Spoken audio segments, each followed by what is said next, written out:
Natanggap na raw ngayon ng DOJ at ng DILG ang arrest warrant na nilabas ng International Criminal Court laban kay Senador Bato de la Rosa. Ayon po yan kay Atty. Harry Roque. Hindi naman ito makumpirma ng kampo ng senador. Anila, pang marites pa lang ang mga impormasyon ni Roque. Nasa frontline ng balitang yan si Ian Suyu. Magpapasko na, pero hindi pa rin nakikita ng publiko si Senator Bato de la Rosa. Palagi siyang hinahanap, lalo ngayong may babala sa kanya si Atty. Harry Roque na ngayon nasa The Hague, Netherlands. Sa Facebook post nito, sinabi ni Roque na meron na umanong warrant of arrest kay Bato. Huwag daw papakidnap ang senador at igiit ang kanyang karapatang usigin muna ng korte sa Pilipinas. Dagdag pa ni Roque, matagal nang may warrant kay Bato ang International Criminal Court o ICC. Pero kahapon lang daw ito opisyal na natanggap ng Department of Justice at ng Department of Interior and Local Government. Magsisimula pa lang daw silang gumalaw. Nakarating na rin ang impormasyong yan sa kampo ni De La Rosa.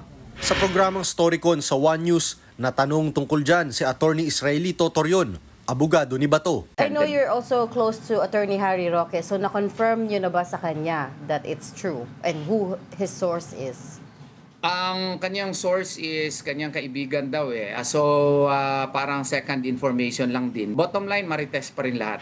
Pero bago pa man ang balita ni Roque, matatandaang noong November pa lang, mismo si Ombudsman Boying Remulla na ang nagsabing may arrest warrant na si Bato. Kinabukasan, hindi kinumpirma ng ICC kung meron na nga bang arrest warrant. Pati ang DOJ, wala rin daw natatanggap na kopya ng warrant. Gayon din ang DILG. Sa kabila niyan, noong November 13, naghain ng petisyon sa Korte Suprema ang kampo nila De La Rosa para hilingin na harangin ang umano'y ICC warrant. Ngayon, muling nanindigan si Ombudsman Remulla na totoo ang arrest warrant. Iginiit niyang hawak niya ang unofficial copy nito. Dagdag pa ni Remulla, huling nakita ang senador sa Pampanga.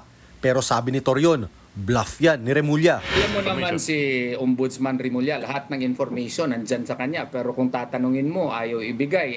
Baka ginawa naman yun para mabulabog si Senator Bato at mag-move kaagad at ma-monitor na nila. Ang tawag namin yan, bluff. Kung wala nga sa Pampanga, nasaan nga ba si Bato? You still don't know where Senator De La Rosa is? Affirmative, ma'am. Affirmative. And I don't want to know also. I'm not asking so that I will not be able to lie to you if you will ask me. Hindi ako magsisinungaling po.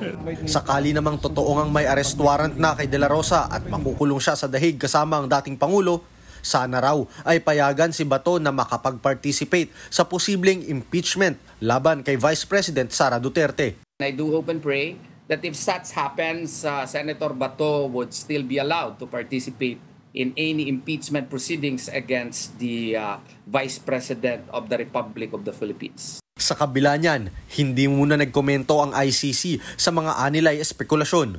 Lahat daw ng court records ay nakapublic sa ICC website.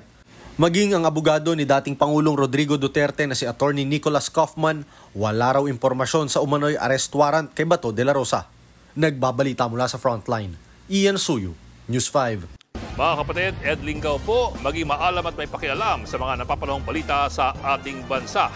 Para sa mas malilimang pagtalakay at paghimay sa mga issue at headlines, mag-follow at mag-subscribe sa social media pages ng News 5.